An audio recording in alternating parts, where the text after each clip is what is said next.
UPI এখন জনপ্রিয় app ব্যবহার করে সিঙ্গাপুর থেকে তাৎক্ষণিকভাবে তহবিল গ্রহণের অনুমতি দেয়।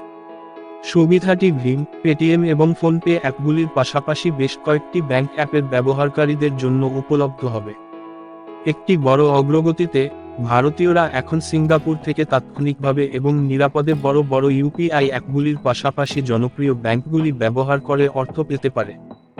National payments corporation of India (NPCI) বৃহস্পতিবার এক বিবৃতিতে বলেছে, ইউনিফাইড পেমেন্টস ইন্টারফেস ইউপিআই এবং পেনাও এর মধ্যে আন্তঃসীমান্ত সংযোগের মাধ্যমে সম্ভব হয়েছে। সিঙ্গাপুরে ভারতীয় প্রবাসীরা এখন সরাসরি ভারতীয়দের ব্যাংক অ্যাকাউন্টে রেমিট্যান্স পাঠাতে পারে। এই সুবিধাটি ভীম, পেটিএম এবং ফোনপে অ্যাপের ব্যবহারকারীদের পাশাপাশি Axis bank, DBS bank India, ICICI bank, Indian bank, Indian overseas bank এবং স্টেট ব্যাংক অফ ইন্ডিয়া এর অ্যাপ ব্যবহারকারীদের জন্য উপলব্ধ হবে।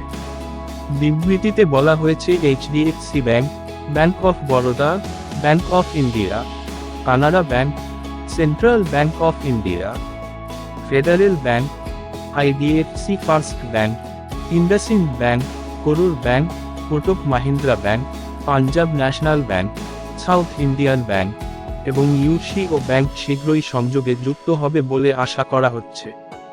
এই রুটটি ব্যবহার করে পাঠানো অর্থের সুবিধা ব্যাখ্যা করে, এনপিসিআই বলেছে যে স্থানান্তরটি তাৎক্ষণিক, নিরাপদ, 2-4x উপলব্ধ হবে এবং লেনদেনের ফিও প্রতিযোগিতামূলক হবে, এমনকি ছোট এবং ঘন ঘন রেমিট্যান্সকে সক্ষম করবে। বিবৃতিতে বলা হয়েছে যে ইন্টারঅপারেবিলিটি ভারতীয় রিজার্ভ ব্যাংক (আরবিআই) এবং সিঙ্গাপুরের মুদ্রা কর্তৃপক্ষের মধ্যে ঘনিষ্ঠ সহযোগিতার ফলাফল এবং আন্তঃসীমান্ত লেনদেনে ইউপিআই এর ক্রমবর্ধমান গ্রহণ আর্থিক অন্তর্ভুক্তিকে প্রশস্ত করে এবং এছাড়াও একটি গুরুত্বপূর্ণ ভূমিকা পালন করে ভারতের গতিশীল ডিজিটাল পেমেন্ট ইকোসিস্টেমের সামগ্রিক বৃদ্ধি।